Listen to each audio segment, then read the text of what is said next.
What's going on, Internet? It is MJT Football. I'm your host, Tony Tucker. I'm joined by my good friends, NFL Mike. Follow him on all the socials if you already don't. And the Joe Morley. Same thing with the social medias. Tony Tucker no longer exists. I can't deal with any of that stuff. Fifth Down Apparel, though. Fifth Down. We'll get into that at another point. Football's here. It is Monday. I hope everybody's getting a chance to enjoy a holiday, maybe get to a barbecue or relax or collect some overtime if your job offers it. But we are like 3 days away from football, and we've already had some really good college football. If you're into that, that's awesome. On today's show, we are going to keep it pretty brief, or as brief as we can. We're going to be talking about our predictions, which are always wildly off, for the NFC and AFC East divisions. I got one that I think is kind of a bold take that I will be sharing when we get to the NFC.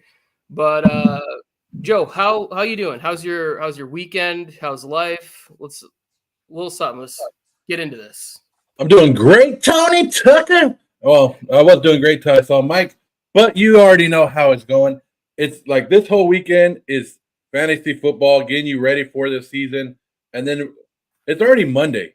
We're only a couple days away, and not only do we get football on Thursday, we get football on Friday, and then all day Sunday and Monday. Like, it's gonna go so damn quick. Like, this is the part I love this time of year, but this is the time of year that it just goes quick. We might get football on Friday. Apparently, Brazil is like in chaos, and they don't know for sure if they're gonna be able to get into the stadium or some shit. So we'll see if we have a game on Friday. But also, why y'all keep calling me Mike? Who is this fucking Mike guy? I'm Mike Gay. Mike Gay. Mike, oh man, how do you spell Gay. How do you spell it, Mike? I have an Mike accent A. on my name now that I have a haircut, so I'm suave now. Don't call me fucking Mike. Oh, Mikey. So wouldn't it be Miguel? Mike A. The E has a dash on the top. Mike A? I don't know. We could go Miguel, but the thing is, my name is Michael. I'm picturing it way different. I know. That's why I'm trying to help him out here, and he's just digging that hole deeper and deeper. It's just simply Mike, Tony. There is no Michael, right. So I can't be Miguel. It has to be Mike A.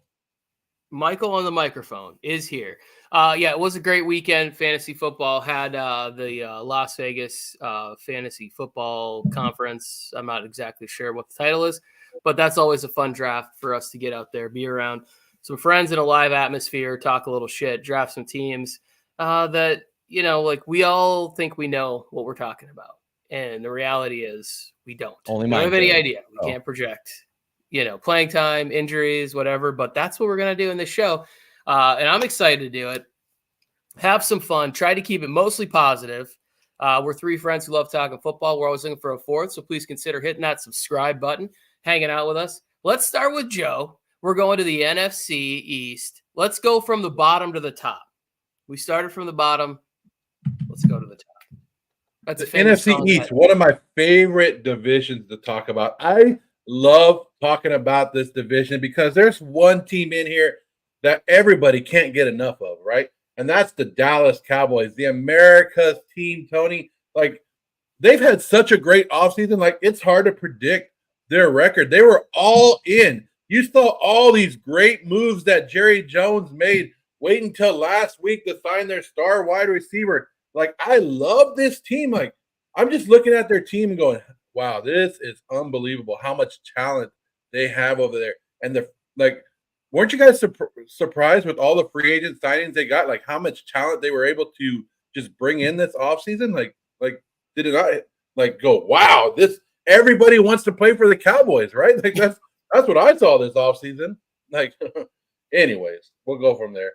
I don't know. This is always one of the toughest divisions for me to predict because it's a battle there. Like, and these games are always good games to watch.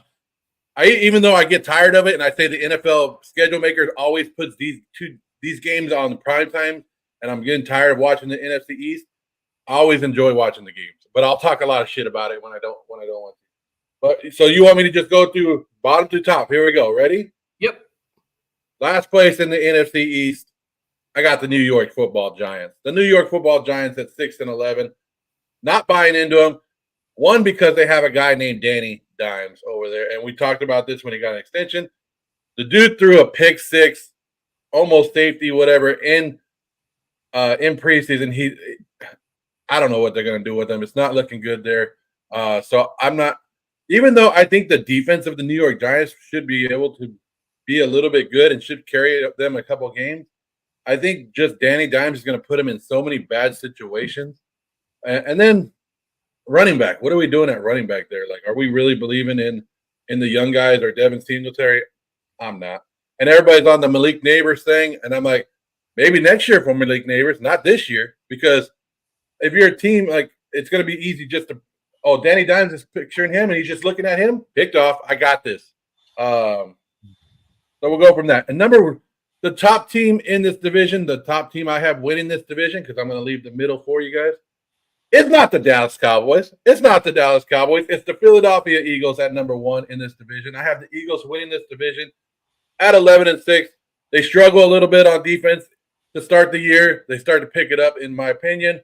But this offense should be rocking and rolling. And I know a lot of people are talking about Jalen Hurts is going to steal touchdowns from Barkley. I think it's the opposite. I think we're going to see one of the career years from Saquon Barkley, and the tush push is going to get kind of faded out, because why would you do the tush push when you have a guy like Barkley and you can get it to him?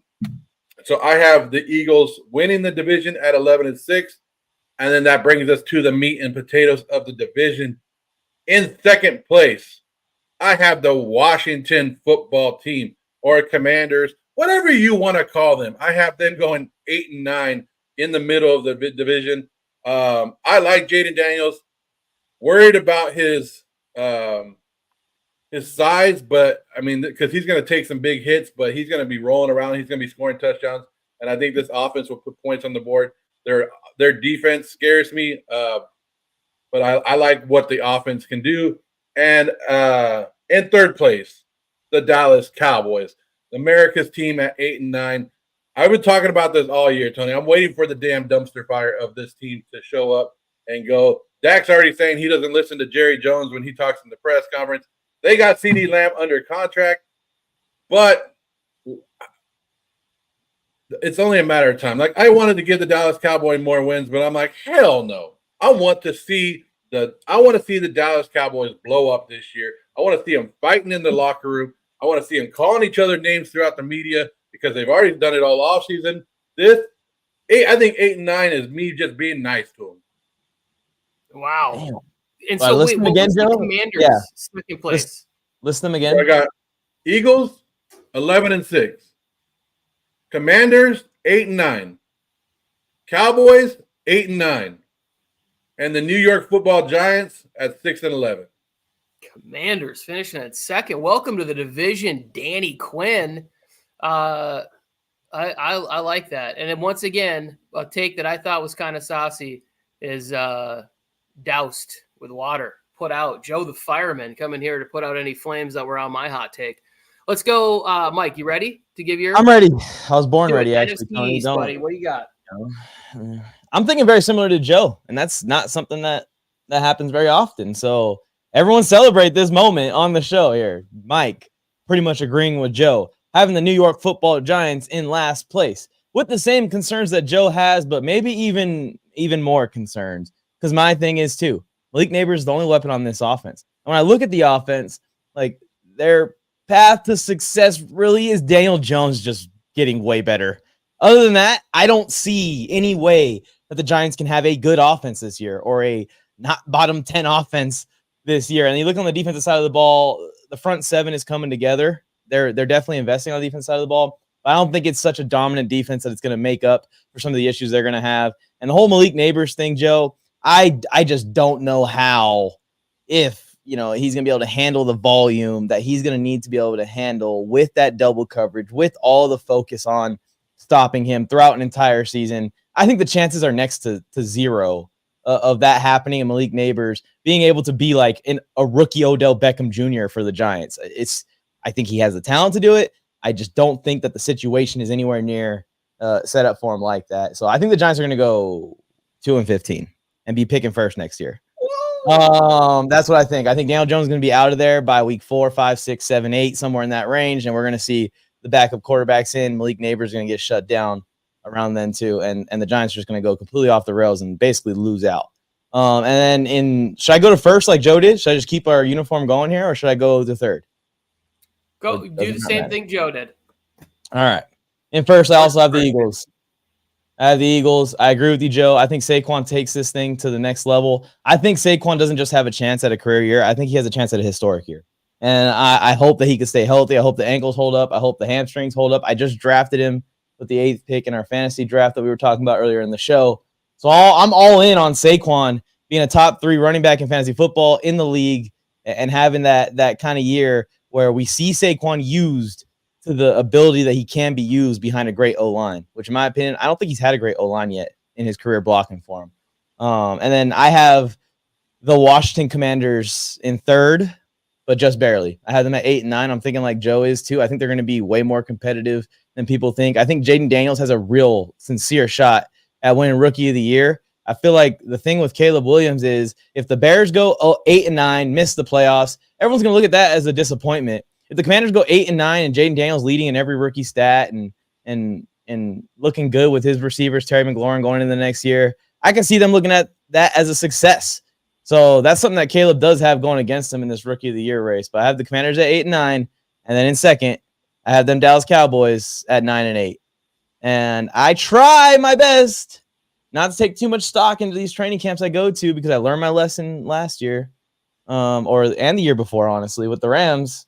But it just did not feel good going to that practice. It felt dead. And I know CD wasn't there. I know Micah was barely practicing. I know that there was all these reasons why the practice would be dead. I don't care, man. You can't tell me you're going to be a top team in the league if you can't practice without CD Lamb there at the same level. And that kind of soured me. And you look at the other things with the contract negotiations with Dak and how that's going. If they get the deal done with Dak, what is Micah's reaction going to be? Like, he's going to start doing the math, right, and realize what's going on. Like, they're either going to play extreme hardball with him or they're planning on trading him eventually. Not now, but eventually. They're planning on doing something where they're not going to have to pay Micah. And when you start to do stuff and you start messing with your players like this, we talked about it all offseason, one wheel's going to fall off the car. And when you're missing one wheel, the car drags on the ground, even if you have the other 3 wheels. So I think the Cowboys are going to have a year where it kind of sends the signals that they're going to need to reset going in the next offseason. They're already kind of resetting. We've seen them let go of a few players over the last couple of years anyways. So, yeah, I'll go over it one more time like Joe did. I got the Eagles in first at 12 and 5. I think the Eagles have a chance to be the 1 seed this year. That secondary is scary. I agree with you, Joe. But they invested in the draft, in Mitchell, in DeJean. And I think that those 2 guys can provide a lift, especially late in the season for the Eagles. Cowboys at 9 and 8 in second, Washington at 8 and 9 in third, and then I had the Giants at 2 and 15. That might be a crazy take, but they're not good. They're not good, man. I'm sorry for Brian Daboll. I think he's going to go somewhere, probably be a coordinator again, and immediately find success. But it's you're already making room for Bill Belichick to come to New York. I'm making room for Shadir Sanders or Travis Hunter to come to New York. Yeah. Also with them. They have to draft a quarterback. Joe, do you want to respond to any of that before I go ahead? I just want to, Mike, can you stop copying my homework? Like, I'm putting this down. It's like, are you going into the Google Docs and taking everything that I'm about to say? I came to the show unprepared. So I was like, just let Joe go first, and I'll just copy his answers. Yeah, that's exactly what I was taking. Harrison, 3 days away from Harrison's 21st birthday, guys. Whoop, whoop. 21. Damn. Look That's at a party, Harrison. The fact that you're 21, Harrison, and I feel like I've known you for like 5 years is crazy. Yeah, well, I didn't know he was only 21, but that makes total sense with a lot of his answers and reactions. Everything's adding up there in the math department. 21. All right. My turn. Here we go. Bottom of the NFC East is confirmed New York Giants. I've got them. I've got more faith in them than Mike. And I think that I think the one opportunity that they have, and we didn't see it in the preseason, is for them to spread out because they've got real speed. Between Malik Neighbors and Jalen Hyatt, they've got some guys that can really threaten the deep part of the field if the offensive line can hold up. I think Wan'Dale Robinson is also a nice kind of slot player for them. So I think that they do have good receiving options. They've got some veterans still on the roster. And then the question mark to me is like, is Daniel Bellinger going to be that guy? Remember when he was out there flexing in that one video? We were like, holy shit, this guy is jacked.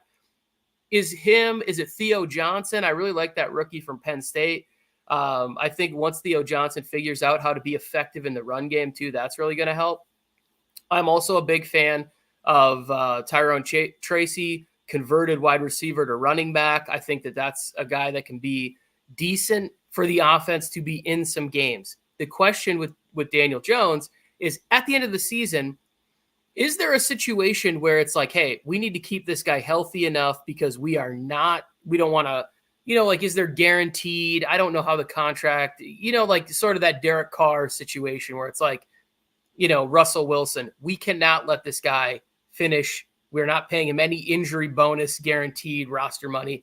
So then you start to see them shifting to DeVito or Locke or something at the end of the year. I do think the defense is going to be, I think it has a potential to be a problem. If Kayvon Thibodeau hits his ceiling with Brian Burns, that could be interesting because I think Dexter Lawrence is severely underrated. When you play on a bad team, we forget about you.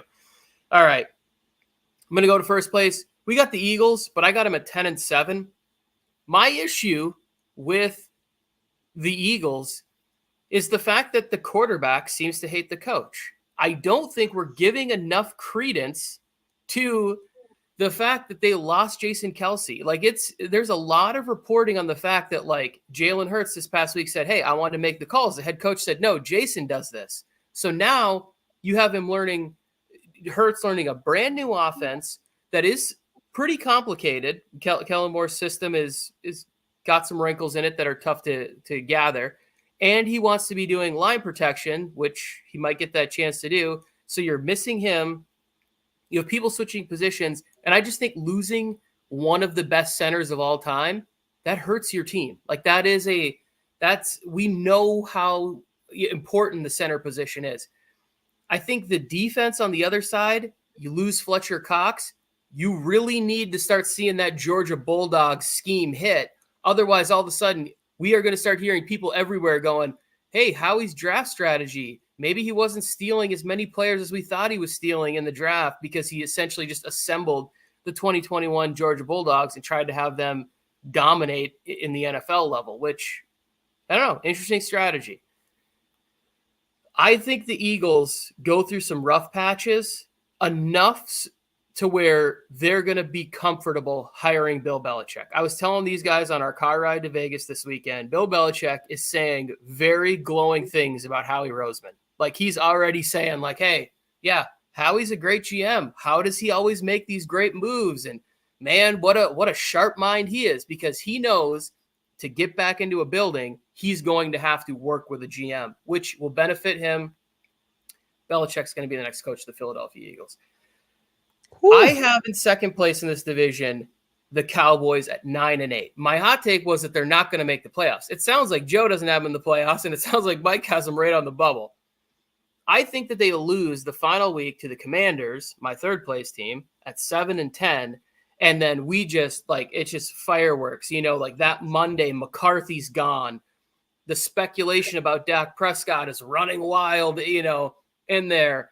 Micah leaves. Micah does that sort of, when they get by their locker at the end of the season and they have the media all around them. I think Micah just says something crazy like, yeah, man, I don't know. Maybe I'll just buy the XFL and I'll just play in that league. Like he'll just say something completely wild and we'll all be like, what is this guy talking about?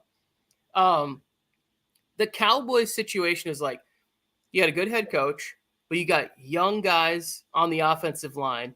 The running back situation, they had Zeke there all summer, and then they went and signed Dalvin Cook. Like, is there something that's saying like, hey, we don't think Zeke's going to be able to play and be available for 17 games? It just felt like that was a weird signing. Like, I just thought because Zeke and Delvin, they don't play special teams. So Rico Dowdle is, and Deuce Vaughn is so you have 4 running backs, and you're telling me that Rico Dowdle's, they said he's not playing special teams. How does that work up roster wise that none of your running backs play special teams? I don't fully understand it. It's not my job to do roster or game day construction, elevating, inactivating with the 53. So I got some questions there. The Deron Bland injury, I think, is one because you have Diggs coming back from injury. There's always a little bit of an adjustment there, and then you're without Bland for 8 weeks. Now all of a sudden, that's a big hit for them. I still think the pass rush is going to be great there. Moving on to the Commanders, there's a lot of things that I really like about what the Commanders have done and assembled. But then when you just go and look at their offensive line, it's like maybe they're really well coached up, and maybe I don't know enough about it. I'm not going to lie and pretend like I followed their training camp reports or whatever. I just look at it and I go, it's a good thing they got a mobile quarterback, in my estimate, just looking at the roster. Like, good thing you got somebody that's going to be able to duck, dodge, dip, dive. The 5D's a dodgeball. He's going to be taking that shit over into the NFL and running for his life. But he's going to be able to make some plays. I'm a big fan of Ben Sinnott. I thought about taking him in the second round, but I was pretty sure that Jermaine Burton wouldn't make it back in our Dynasty League, and I just think Jermaine Burton next year is going to explode onto the scene, so I had to take him. But again, defensively, Washington has some things to figure out. Offensive line, question marks. I want to pick them to win some more games. I do kind of like Washington and what they got going on there. But again, I got the Eagles winning the division and the only playoff team at 10-7. Dallas at 9-8 with just like catastrophe down the stretch in those final 3 weeks. I think it's Bucks, Eagles, Commanders, like all those teams fighting for wild card spots, playoff spots, divisional spots. And I just think that Cowboys slide at the end of the year. Washington 7-10, Giants 6-10. I see we got Harrison in here with his Eagles, Cowboys, Commanders, Giants. All right. You got it right, Harrison. Pretty chalky. That's NFL Mike's take right there. I mean, Joe has 8 and 9 for both those teams in the middle. So yeah, so you can flip mine either way, but and look, Zero, our resident Cowboys fan, shows up at a perfect time for Tony to basically say, "It's back, baby. Bring back the NFC least. The NFC least has returned." Mike, I think you understood what I was saying when I was doing something, the little motion right here. And that's basically what I'm saying. Tony won't get this, but for all you Cowboy fans that have it in your mind that the Cowboys are going to do something this year, just go ahead and delete it. You're right. I don't get it. Delete those thoughts. Maybe if they had Joe Hendry, they'd do better, Joe. Yep. Yeah. Okay. Anyway, we'll stop talking about wrestling. Delete. I was making the play. What do you have, Matt Harrison? So that means you have the Eagles at like 11-6, Cowboys at like 10-7. Harrison, is that what you're thinking? Let us know in the chat. But here's what the Cowboys benefit from, and this is why it was kind of tough for me not to give a Cowboys a playoff spot, because the NFC is not that great. I've been talking about it for years. It's not a great conference. They're coming back. They're getting there. That's why there's a couple more teams that I put above them. But I think that's why the Cowboys have been benefiting, even like the last couple of years. It was easy for them to go 12-4 in this conference. So, okay, hang on. I got to disagree real quick because I think that we've been shitting on the NFC overall, saying it's the weaker conference. But the more that I really look at it, I think going into next year, we're really going to be talking about how the conferences, the top 8 or 9 teams have really never looked this good, right? Like, especially depending on how the Rams are this year. So then you have the Rams, 49ers. If the Seahawks can figure things out in the first year and that defense looks great with Mike McDonald, now all of a sudden you got something going on where the West could have 3 or 4 potentially really strong teams depending on how Kyler looks. If we go down to the NFC South, all of a sudden now it's like maybe Atlanta looks good with Raheem Morris and maybe the Bucs are still really strong. We got 2 teams there. We already think the NFC North, we think at least 3 of those teams have their future franchise quarterbacks on them, and you're not going to get me to say a negative word about J.J. McCarthy. So it's like the NFC is on the verge of not being, oh, hey, you can just win and get in the playoffs with an 8-9 record. You can get you're not going to get you wild just said cards. on the verge. So that means they're not there yet. And that's what I said. I don't care if they're good. I don't care if they're bad. I don't care what, but just, man, all this just going over the teams, Tony, you just got me excited right now. I just got goosebumps. Football starts in like 3 days. 3 days. So real days. You're making the playoffs with losing records in your conference. So real quick, of the first 7 quarterbacks that were drafted that we think have a shot, 5 of them went to the NFC, right? I'm doing the math. Washington, Minnesota. Why did 5 of them go to the NFC? Bears. So because those teams needed quarterbacks, right? Because the NFC fucking sucks, and they're drafting in the top of the draft. Yeah, well, but what Tony's saying is like starting like maybe this season, and I kind of agree too.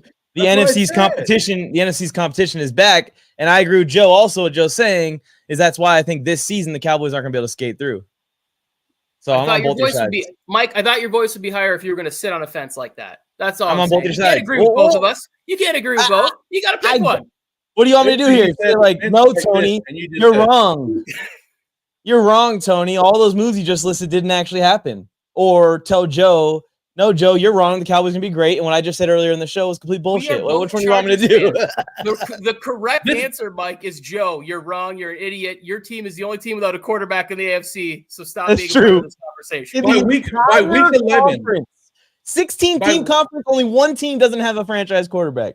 By week 11 last year, the NFC had 9 teams that were still relevant. Everybody else was out of it. The AFC had 14 teams. Yeah, I think that it'll be 12 or 13 for the NFC this year. And that's what I'm saying, is that this year there's going to be a greater balance in the NFC than we've seen in the past few years. Let's put this out there right now. This is our last division in the NFC that we've done. I don't remember all the other ones, are the records for everybody. But in the NFC, is there one team that wins 13 or more wins? The Lions or the Niners. I have the Lions at 12-5. I didn't give anybody 13 wins this year. It's hard to predict, though. I didn't give any NFC teams 12 wins. Giving a team 13 wins is basically saying this is going to be the 1 seed. It's hard to predict. Yeah, I called it on the Bills a couple years ago. I called it on the Bills a couple years ago. A couple years ago, I was like, Bills are winning 14 or something, and they completely fucking failed and won like 11, which was good still, but that was your ceiling though. That was your that was my ceiling picks. My bad. If everything goes right and they add extra games and then we need extra wins, that's how it's gonna go. I miss Alex Robson. I hope he's doing well. I hope he's excited about his Jets and the season that's upon us. It's great. We are now going to go to the AFC East teams here. We hit the halfway point. I think we're really cooking this week, guys. We really found a way to get this one going. Mike, are you ready to start? Yeah, I'm ready. I'm ready for this one. AFC East. Yeah. So Mike's going to start us off with his AFC East predictions. And let's just know that this man has right off to the right side of his camera, there's probably an Aaron Rodgers in the Jets poster in the background somewhere over there. I'm sure there's an Aaron Rodgers thing that he just talks to every night, like, hey, Aaron, want to discuss conspiracies with me with his new haircut? He just whips his hair around. Hey, let's. I don't want to talk football either. I know you're more than a football player, Aaron. Just saying, first of all, jet fuel does not melt steel beams. That's first of all. Just throwing it out there. Hey, we don't do that shit on this show. Football only. Okay, my bad. We're gonna stay away from any conspiracies in politics. Back to the talk. But yeah, I am high on the Jets. That's a spoiler for who maybe I have winning the division. But I'll start at the bottom with the Patriots. And Renee, I'm sorry, you just came in here, and I hope that Renee can give me an honest record prediction for the Patriots in the chat. But this is my honest prediction. I think the Patriots are gonna have a tough year. And something Tony said to me on the side, I think it was in private, rung really true. It feels like the only reason Drake May isn't in there because they're scared of him getting killed or scared of him getting hurt, and they don't want to put him out there and throw him into the fire. They want to see what the O-line is first. And let's see if this thing is even going to be serviceable for us to put our quarterback in there and throw the ball. And when they put in Brissett, it's not necessarily like punting the season, but in this division, like there's just no way. It's similar to like the Gardner Minshew thing. There's just no way the Patriots are going to win a bunch of games within this division with Brissett at quarterback, and I don't think they're going to win a bunch with May at quarterback. I do think what the Patriots have done with the weapons is similar to like what they're doing in Green Bay, where you just got a bunch of guys in here. Let's get them all competing and let's see who can stand out and ball out. Last year was Jaden Reed for the Packers. This year it could be Jalen Polk, or it could be one of these guys, Javon Baker, one of these guys for the Patriots. A lot of electric weapons that we want to watch. But just no one that's like, this is going to be the Patriots, best receiver we've seen over the last decade, and that's kind of what they need for this offense to take steps like that. Please give the ball to Ramondre Stevenson as much as humanly possible without, hurting him again and again and again. Try your best, Patriots.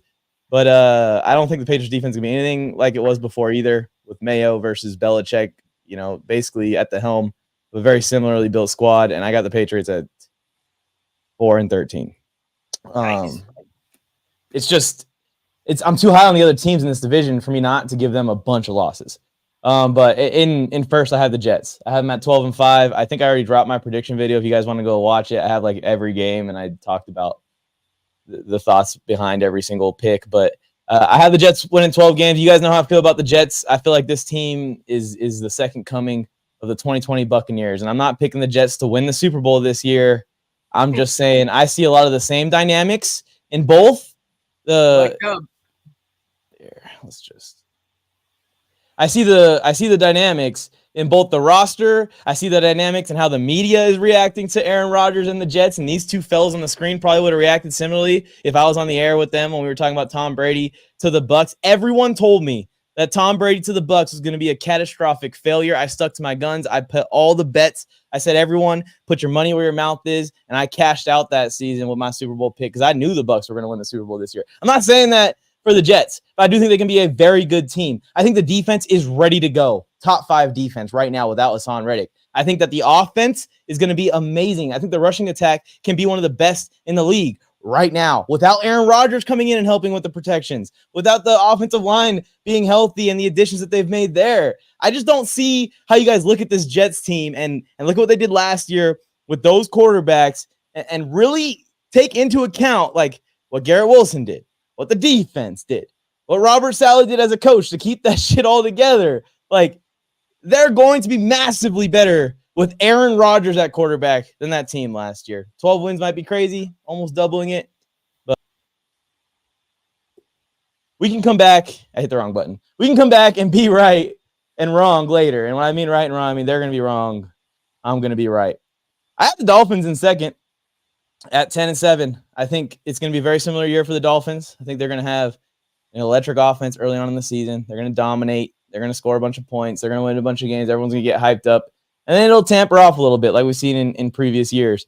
But very similar Dolphins team. I'm hoping the defense can be better. It's a lot of hope, though. And then I had the Bills at 9-8 in third. And the Bills worry me a lot. I think that they got super young. Like, they got way too young, way too fast. They should have done this over a few years.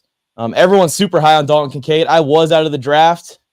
I haven't really seen a lot of the things I liked out of the draft from him. The biggest thing with him was his size and his ability to move out there, but it just hasn't manifested in any kind of dominance yet as a receiving tight end, and that's kind of like his greatest strength. And then I'm a big Keon Coleman fan, but I always tamper expectations with rookie receivers who are coming into an offense where, it's going to demand that much volume. I think Khalil Shakur is good.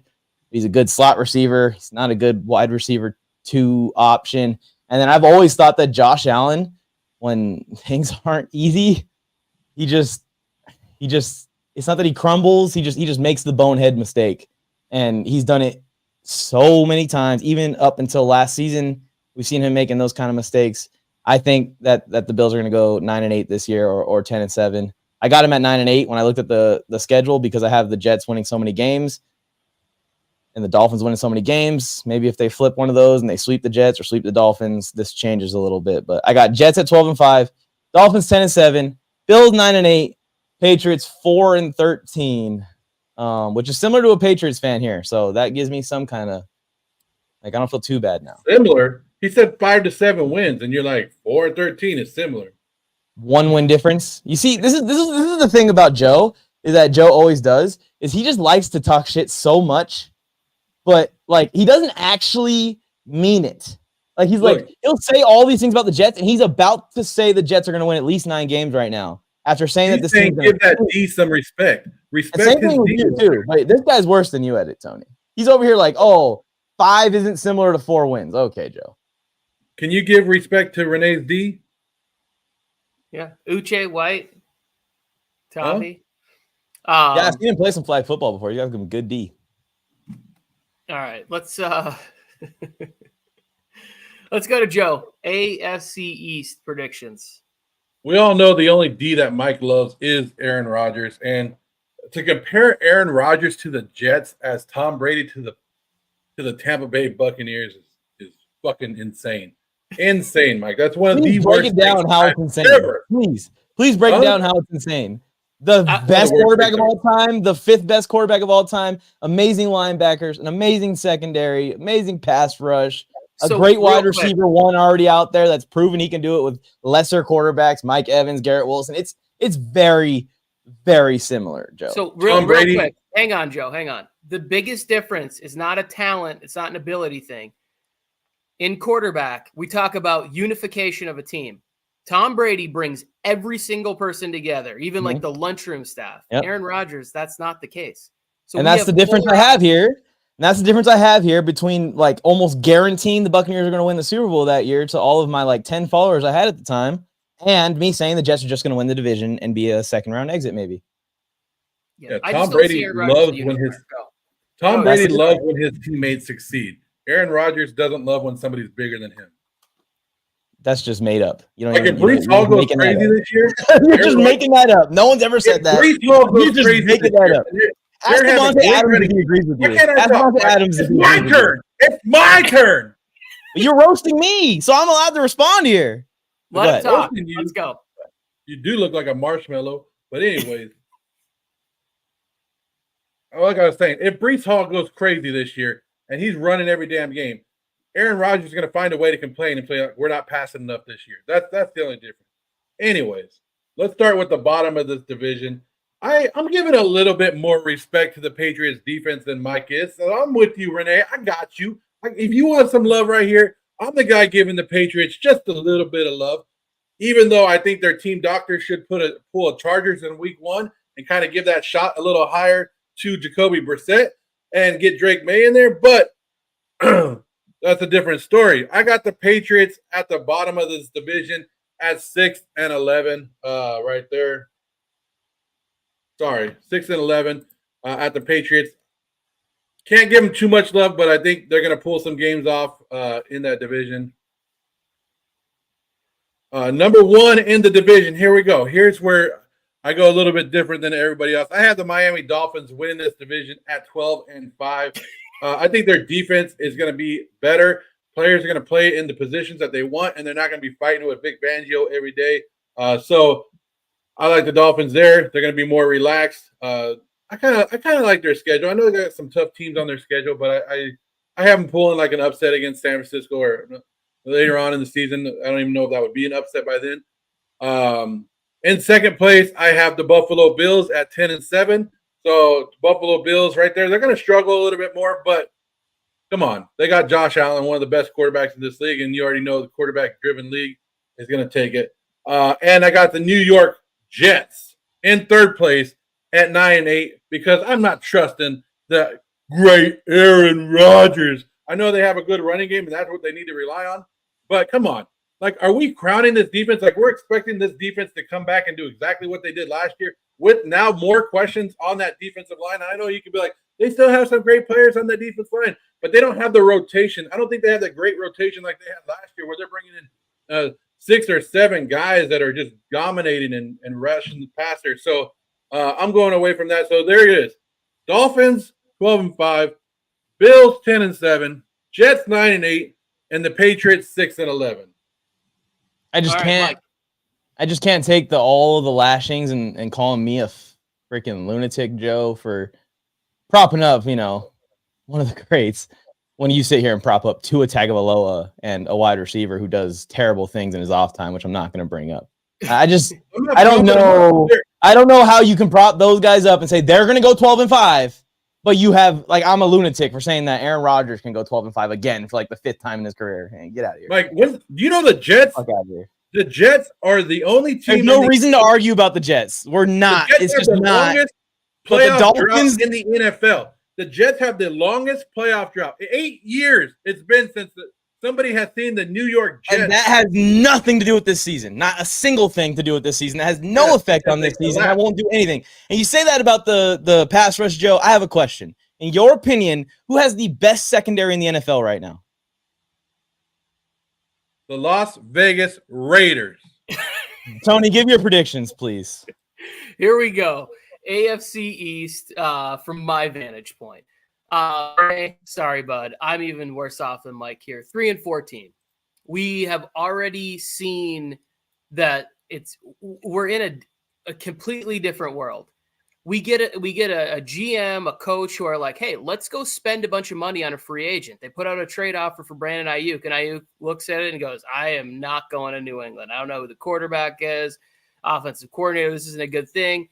Could have made more money. He says no. So there's like a little bit of weird desperation for the greatest dynasty in maybe all of sports, of at least the ones I watch, what the Patriots were able to do over that 20-year span. But I just look at it and I go, if your coach says the best quarterback on our roster is Drake May, and then 4 days later comes out and says, but we're going to start Jacoby Brissett, there is clearly a plan to like get everybody acclimated in a new setting, new surrounding. Let's kind of have this sacrificial lamb of Jacoby Brissett go out there. Let Drake May see what it's like on game day. I think Jacoby's going to get hurt because if he's now at this point, not very mobile, pocket quarterback behind the offensive line that I watched in the preseason, oh my goodness, it's going to be just tee-off city for any defensive line. That's why I recommend picking up the Bengals. Some people steal your ideas in fantasy. You got to be careful about who you share things with in this world when you're doing that. I don't have a lot of faith for the organization now. Going forward, I do think Drake May can be the guy, and I like Elliott Wolf. I think he's going to be able to rebuild this team back to respectability. Let's go to first place, and this is the wildest division that we have. We all disagree here. Buffalo Bills, 11-6. I know that everybody's down on the Bills, and it's weird because the only thing that they've like really, really lost, I know the Milano injury hurt. Where I see the biggest drop-off is at wide receiver, but in the final 4 games of the year, the way that they focused more on the run game, using different things, I just think having Josh Allen, having a defensive-minded head coach who always gets the best out of his defense, doesn't play favorites. He didn't force Kaiir Elam out there before he was ready. Like, Sean is going to play the best defense that he has a chance to give him to win. I really like that. I also think that there is an element to Josh's game where I don't feel the need to force the ball to anybody. I'm going to maybe read the defense a little bit better and take advantage of the best spot out there. So I still like the Bills. I still like Josh Allen to win this division at 10-7, nothing, or 11-6 on the crazy. The Dolphins at 10-7. I think there's a stretch in the back half where the Dolphins can be at the top again. And until I see them winning some of these games against really tough opponents, really physical opponents, really, like cold, bad weather games, I just can't buy into it. I'm going to disagree a little bit with Joe on the defensive side. I just think if your top 2 pass rushers are guys that are coming back from major injuries, I really worry about that side of the ball. I worry about Tyreek Hill. I almost kind of flipped the Jets and the Dolphins last minute before the show because of Tyreek's thumb injury. I don't love that. But I'm still going to give Mike McDaniel and all the weapons he has, and Tua, who I think is a good quarterback, a way to figure out how to get to 10 wins. I think that's a reasonable expectation for them. And with the Jets, it's not that the last 8 years matter to this season, kind of like you can point to it. It's more just an organizational thing where I don't really know if the head coach has as much say. It feels a little bit sort of like, hey, we need to figure out whatever we have to do. Everybody's trying to keep their jobs, and Aaron's trying to go out with a bang. If Mike's right, the Jets win 12 games, I'm not going to be shocked because the roster is loaded. But that means that all of these old guys have stayed healthy. Tyron Smith has stayed healthy. If he doesn't stay healthy, what we saw from Olu Fashanu in the preseason, he's actually that dude who comes in and plays swing tackle either side, and he's great. Because Aaron Rodgers, I don't believe has the ability to do the things that he could do even 4 years ago that made him an MVP, which is being able to get out on the run and still be throwing dimes down the field. So could the Jets be a 12-win team? Absolutely. I just think there's too much chaos. There's too much desperation. There's too much, and it's like bad desperation. It's like we are afraid to get fired. What do we have to do to make everything work? And they've just put so much on so many old guys, on the back of those guys. So I got the Jets at 9-8. Do not have them in the playoffs. Again, Bills 11-6, Dolphins 10-7, Jets 9-8, Patriots 3-14. Just it's the Patriots situation is like it's not good. And if they can end up somewhere up there with that top pick, and they can this time trade back and get as many assets as they can. Again, like I said, I really think Elliott Wolf has a shot to put the Patriots back in, in the right spot, not dynasty era, but like, hey, this team's competitive. It's fun. We can root against the Patriots and not feel like an absolute monster. Like rooting against the Patriots since Tom Brady left has felt really weird. Like I thought I would enjoy it, but it's almost like this isn't even fair. It's not even fun to root against the Patriots. They don't have a fighting chance. This is where I think is where we're disagreeing, Tony. And this is where the thing is. And I heard it in your take there at the end. You said it's been 4 years since Aaron Rodgers has been good or done what he does, but he won the MVP 3 years ago or 2 years ago. He didn't win the fucking MVP. They gave him the MVP. Whatever you call it. He was the MVP of the league a couple years ago. We were acting like that. What? It was 2021. The 2021 to 2022 season MVP was Aaron Rodgers, and that was not half a decade ago. But when it should have been. I misspoke. He's it was just as mobile now as he was then. He's just as mobile now as he was when he won 4 MVP. years ago. I said 4 years ago, Mike. I meant 3. This is the same argument you're making about the difference between 4 and 3 wins. He's the same now.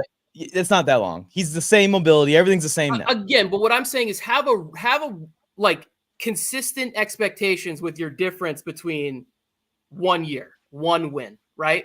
So we're going back. Well, my point is you're making it sound like it was history. We're talking about 2015, but that's not what we're talking about.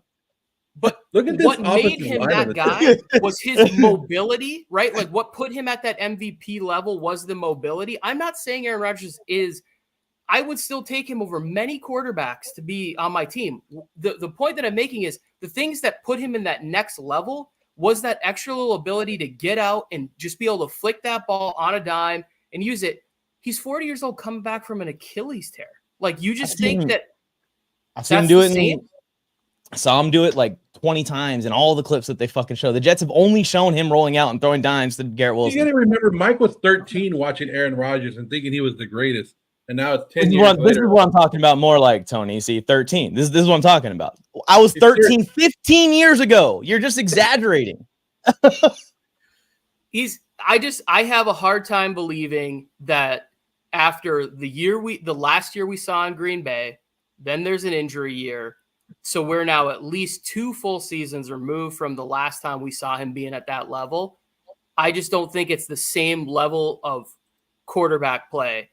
In the last time that we saw him out there, like I think that actually the wide receiver core was probably similar to the last MVP season.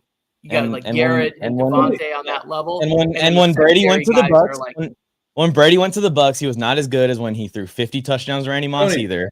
It's the same. He did it with it's different because Brady's game was never based on any bit of mobility. His is pocket manipulation, which he could do that forever. You don't think Aaron Rodgers can manipulate the pocket? I do, but I'm saying the thing that always made Aaron Rodgers that little extra bit of special. Like if we really broke it down, Aaron Rodgers is probably the most talented player up into the Patrick Mahomes era that I've ever seen play the position. I'm not talking about the best because I think Tom Brady was the best, but I'm talking about just pure talent-wise, the things Aaron Rodgers could do. Maybe the best I have ever seen do that. This just the weird ability, like, hey, I'm rolling out on the run, back shoulder dot on the run. I saw him do that 2 weeks ago. 2 weeks ago. Yes. And you started off the show by saying, I'm not going to overreact. I'm not going to overreact to training camp and preseason stuff. But it's different, though. Yeah. It's different. I'm not going to overreact. I'm not going to overreact to Tyron Johnson not being able to carry the Cowboys as their wide receiver one. Yeah. But I will just be able to say, oh, can Aaron Rodgers roll out and throw a ball on the run with accuracy down the sideline 50 yards still? Yes. Answer is yes. First, you have to hope that Aaron Rodgers makes it past 3 fucking plays this year. Yeah, I would be worried about him getting injured, if anything. Because but him being bad, I'm not worried about him being bad at all. I think he's going to perform at a top 10 level, and that's the floor. A top 5 level is the ceiling still. All right, Mike, you're going next week to watch Aaron Rodgers to play. I'm very scared that I'm jinxing it all right now, that he's going to take one step. I want Aaron Rodgers to be 100% healthy all year, because this is the thing that I love the NFL. I love the drama and everything. If the Jets are good and they're rolling, that's going to be fun. Watching those Jets games at the end of the year when it's like, hey, the Jets could win the division for the first time since who knows when. I can't even remember the last time the Jets won the division. All of those games, the Jets are getting put into prime time. Like, there's Patriots fans in here. If you talk to a Patriots fan, they are terrible, and they're still like, yeah, we'll beat the Jets because we always beat the Jets because the Jets are bad. And it's just like, I would love for that narrative to change for the Jets. Like, they Jets fan here, got the Jets winning the division. Just immediately discounts the K Dizzler. Thank you. I'm glad you put this in here. 2002, Tony. Yeah. Was the what to do, baby? That's what I'm saying. Yeah, I get it. 2002. 2002 was the last time they won the division. This year they got the most balanced team. People need to remember Rodgers has missed a regular season. I tried to do Mr. Unlimited, but regular season instead. I got it. I like it. Most balanced team. Like, how are they the most balanced team? Tell me their weakness. Everywhere. Where? Name one. Come on, Joe. You're just fucking with me at this point. Oh, wide receiver. Wide receiver. On the internet to deal with a big one. Wide receiver. See, you're not even letting me talk. You just want to talk over everybody today. Go ahead. You were giving him a pass at wide receiver because they have one fucking good wide receiver in Garrett Wilson. That's Mike Williams? One. What, Mike? You watched Mike Williams for the last couple seasons. Yeah, I watched him go for 1,200 yards. I watched him go for 1,200 yards and have like an 85% one-on-one catch rate over like a historic Randy Moss level one-on-one catch rate. Yeah. Like with 0 catches in a big game. Yeah. If Mike Williams was a Raider right now, he would be the best receiver in the league. Fuck, he would be. That's one thing. Alan Lazard was supposed to be like Alan Lazard. Yeah, there we go. So what other receivers are there? I will say this. I probably would have had the Jets because, again, I go back and I said the thing about the difference between the Jets is like it's an organizational thing. They traded for a player that they knew wanted a raise or a new contract or something, and they can't figure it out. Like, that's just a very Jets thing to do. Like, you bring in Hassan Reddick and you lose out on a guy like Bryce Huff, who's a really good, even if it's a situational pass rush, like even if you think Bryce Huff isn't that great at the run, like you're still losing that pressure that he's able to put on the quarterbacks. And I do think that the D-line and the secondary are so tied. So it does need to be, like that front seven making the secondary into that like elite level of what it is. They're all really good, but this. So like that's where I want to like jump out of my window, and I only have a 1-story house, so I'll just fall into the concrete outside. But it's like, oh, they're not good at anything, but they have the best secondary in the entire league. Top 3, like undebatable. What makes the secondary great? I think player for player, they have the best secondary in the league right now. And he's over here saying they don't have any other good things. They just go straight to receiver. Doesn't even mention Mike Williams or the fact that this is the team Devontae Adams will be playing for. What makes the secondary great? Maybe because they have 3 corners that will be cornerback 1s on your team. No, the defensive fucking line does. The pressure on the quarterback. Both safeties the Niners have great guys back there. You think the 49ers have 3 fucking great cornerbacks? No, they have a great defensive line that puts pressure on the quarterback. What happened last year, Joe? What happened last year when they were top 5 defense without a great defensive line? What happened? How'd that happen? Who made that happen? Who was it? Who, the Niners? The Jets had a top 5 defense without a quarterback. The Jets had a fucking great defensive line. Who? Why do you think Who they was a don't great defensive line? List their great. List them. List their defensive line players that they had last year. List how good their D-line was last year. It's all the players in the line this year, but go ahead, list them. Oh my fucking God, this is Why aren't you listing the players? Shane Dizzle in the chat trying to take shots at me when this motherfucker's a piece of shit and he's a Patriot fan that says, fuck it, I'm jacking off. All right. Hey, Dizzler is his own person to chill in here. But Joe, tell me that great defensive line. What made their D-line so great last year? The rotation, getting into the quarterback and getting in there. Now you got Javon Kinlaw in there. He wasn't there last year. He's a fucking reject from the 49ers who couldn't hang with it. You just name some random death player. You know they have Quinnen Williams in the same position. You're not going to bring him up?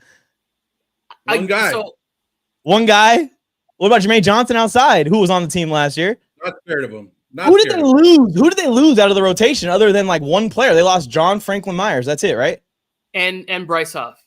Yeah, and the idea was they're getting Hassan Reddick in for that. But it's like we're sitting here.